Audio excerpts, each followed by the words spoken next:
Hello, I'm Sanjay Khanna, futurist-in-residence with the Toronto Symphony Orchestra.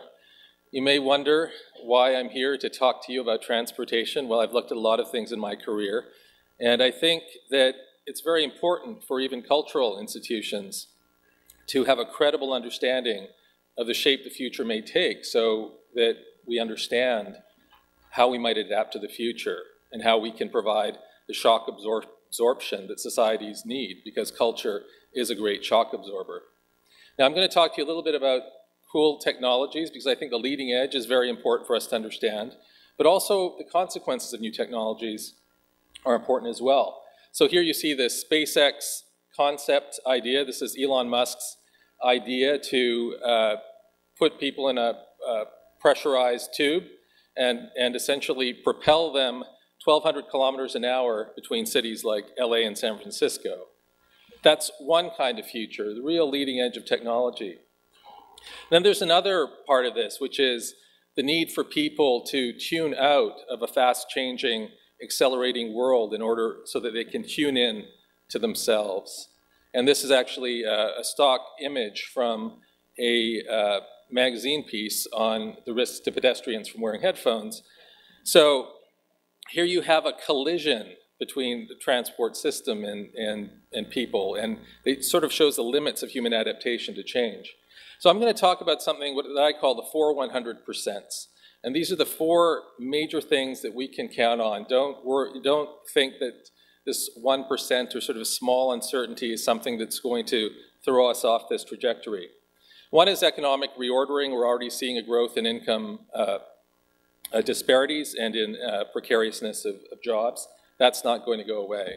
We have the mental health burdens, which are growing quite considerably in terms of long-term disability. Companies are tracking this, including Sun Life Financial. But the point here is that the Canadian Mental Health Commission, when it did its calculations on the burden of mental illness for Canadian society up to 2040, did not factor economic shocks or climate change into their analysis of how mental health burdens would grow over time.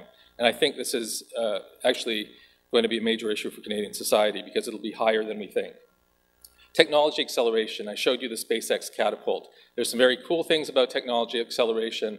There's some ways we hope it'll protect us, but there are also some ways it could create some issues. And then, of course, extreme weather and climate change, the 4th 100%. Now, if you're Peter Ungen, the conductor of the Toronto Symphony, when you're looking ahead to plan for the future, you're working with your artistic head, collaborating with them for about 3 years. You're planning your artistic vision 3 years into the future. And once you get people into the concert hall, you have a score to follow. Now, this is actually Bach's cello suite, so this isn't a symphonic score. It says a single player. But the point is you have this score that you work with, and despite the incredible complexity of that environment you're dealing with and the great beauty you have to draw out of your musicians in that room, there's an element of learnedness, preparedness, and predictability to that.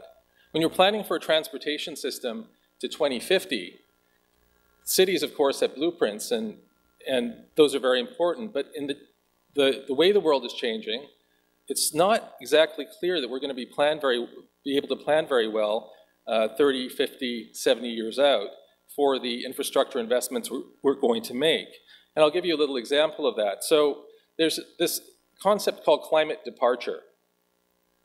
And what this is the date, it's a date that's out in the future, and the date after that date, the coldest year in any given year will be hotter than the hottest year in the 1860 to 2005 temperature record.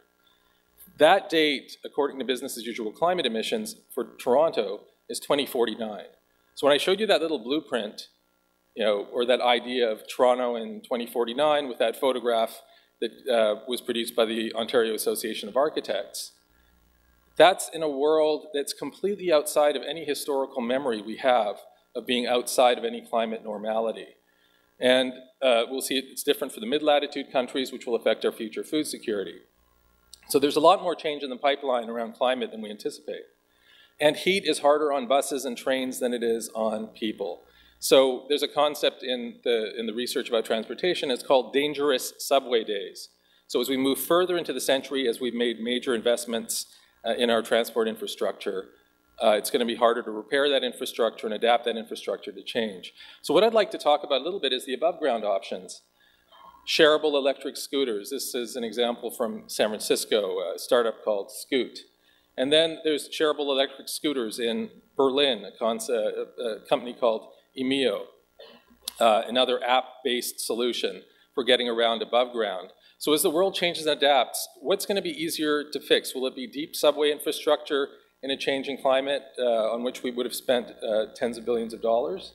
Or will it be these advanced above ground options such as bus rapid transit and so forth?